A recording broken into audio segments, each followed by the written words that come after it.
Hello, my name is Ron Frizard, and this is the last part of a 5-part series on how to pack a pump with mechanical packing. This episode we are going to cover starting the pump after installing the packing. One of the biggest issues with starting a packed pump has to do with understanding that the flush needs to be turned on before the pump is started. I've had many operators tell me that their training specifically told them to turn the pump on first before the flush. This is wrong. This floods the packing with solids and already starts embedment of the packing in the first couple of minutes of operation, reducing packing life and damaging shafts. Another critical issue that is often overlooked is breaking in packing right after installation. Tightening instructions from the manufacturer are important since fiber materials and lubricants react to heat differently.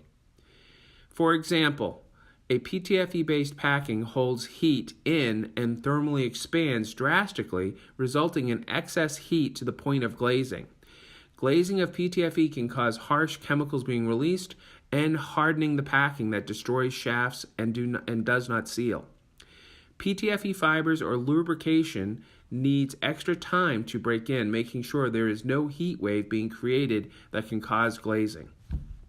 Graphite and carbon fibers dissipate heat extremely well compared to PTFE and can be tightened at a faster rate. Continue tightening the pump packing until a controllable leakage is achieved. This term, controllable leakage, can mean different things to different people. It also has to do with many factors, including stuffing box dimensions compared to the packing size, the tolerance on the clearances in the box and the gland on the pump, the shaft centeredness in the box, and the quality of the pump packing being used.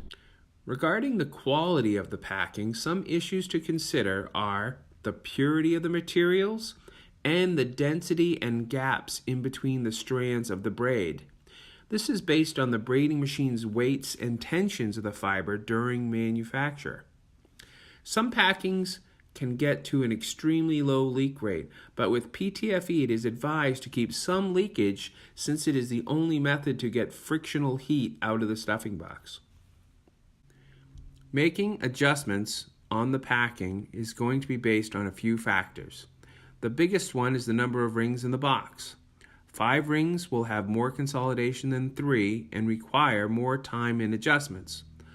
Also, extrusion, as I mentioned earlier, will cause more adjustments. Another factor to consider is the larger the cross-section of packing, the larger the percent of compression, and the larger number of adjustments. One technology that can be used to lower the amount of times pump packing needs to be adjusted is rotary live loading.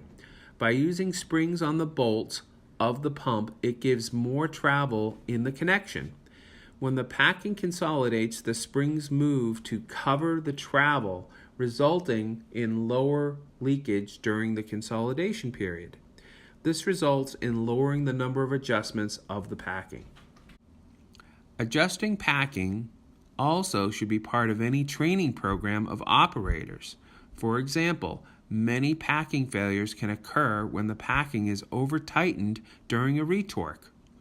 Only short flats should be done, and if it is PTFE-based packing, there should be a time break between adjustments to allow for the packing to heat up and grow without glazing. Well, I hope you have enjoyed this 5-part series, and as I had stated before, if you have any further questions, feel free to contact our team. Thank you.